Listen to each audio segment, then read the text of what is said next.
Girlfriend's ultimatum. Oh, Jesus Christ. Here we go again. Hey, Billy Bong. My girlfriend, parentheses, of over 1 year, recently gave me an ultimatum. Weed or her.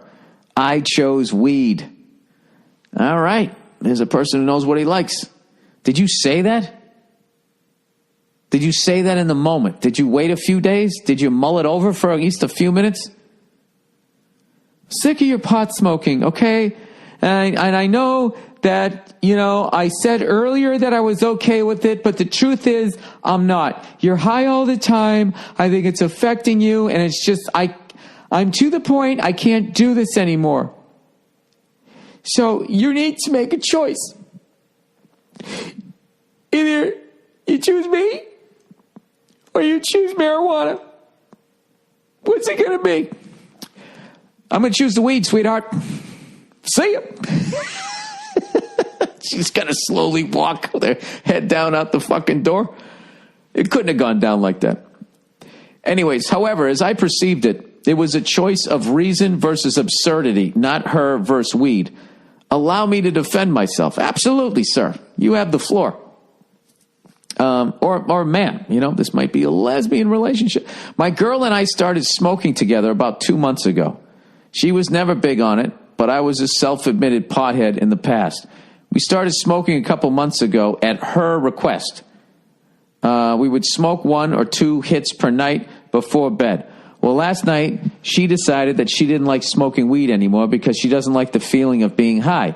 Apparently, in that same moment, she became morally opposed to the idea of marijuana, and she proceeded to call me an addict that has a serious problem. In a grand dramatic gesture, she flushed my remaining weed down the toilet and made me choose her or weed. Wow, that escalated, as they say in Anchorman. She kept pointing at me and yelling, "Look at yourself. You're so high right now." Keep in mind, I took 1 hit out of a 1-hitter. I called bullshit on all of her arguments because as long as I've known her, she has never had a problem with weed and would often encourage me to use it because it does reduce my anxiety and temper. She often brags about her ex-boyfriend selling weed and her ex-husband smoking every day and it not being an issue. All right, I was kind of hearing her argument until those last fucking 2 sentences. Wow, this is a fucking retread you're with, huh? Jesus. You got her out of the recycle bin there, huh? So I assumed this wasn't about weed, but something else. I assumed it's the result of me telling her months ago, here we go, that I wouldn't be with her if she continued to drink because she had a seriously unhealthy relationship with alcohol. So I imagine she's trying to use this as her chance to play holier than thou card. For the record, I don't want to smoke weed all day / every day. It's the principle of the thing. But now my relationship is riding on this thing and I don't want to do what? It's riding on this thing and I don't want to do. I think it's riding on this thing that you don't want to do, I think what you're trying to say. What are your thoughts? Help a brother out. Do I want to deal with this crazy level of hypocrisy forever? Thanks and go fuck yourself. I don't think so. No, I don't think so. And the detached way that you're able to talk about her and you never once said that, I really love her though. You never said that. So, it sounds like she had a rough childhood that led into alcohol abuse and to her, picking some really some real winners here, drug dealers and fucking, I don't know what her ex-husband did, but he smoked every day. I think, the way you tell it, it doesn't sound like a rational person. So, on the other side, I will tell you, there are a lot of people that get high every day and don't think that they have a problem. Whereas if you get drunk every day, people call you drunk and say, you have a problem. I have a couple friends of mine that did that for a good 20 fucking years and they paid the price. Smoking weed every single fucking day. It's like everything. You wouldn't want to eat ice cream every day. You'd be a fat fuck.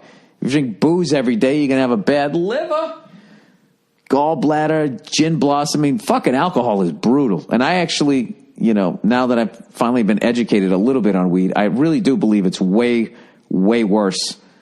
It definitely ages you way, way, way more than weed does. But I don't think wake and bake people and people who need weed to fall asleep. I know it helps with anxiety and shit like that. And obviously, pain of chemotherapy. It's got a lot of great things. But when it really comes down to is if you feel it's not affecting your life, then I would just continue to do what you're doing. But it's something that as an adult, when you move out and your parents aren't there to fucking question your behavior, you really have to, I feel, be extra tough on yourself. Like I drank way too much last year, way too fucking much. So I'm glad that I kind of have it back under control. And even now I probably drink way too much. So I'm trying to look at that type of shit. And you know what's funny? When I don't drink, I'm more apt to take a hit of weed because I'm just used to having a little bit of a buzz every couple of days. So then whenever I quit drinking, then there'll be like a 2-week period that if somebody has weed, hey, you want a hit? I'll actually take a hit. And I never smoke weed. But then after that, then I just, I just don't like weed. I'm just not into it. And then after like 2 weeks, then I just kind of just don't do anything. And then that's when I start getting into shape again. So whatever, man. I think, you sound pretty level-headed and you never said you loved her. So I would get out of that. That sounds like a fucking, you'd really have to, like, the amount of baggage she sounds like she has, I mean, marrying a fucking alcoholic, I mean, that really takes a fucking saint if you're sober, sort of. I don't know why you'd want to put yourself through that. All right. That's their issue to fucking deal with. And you got to be selfish when you want to find the right person. So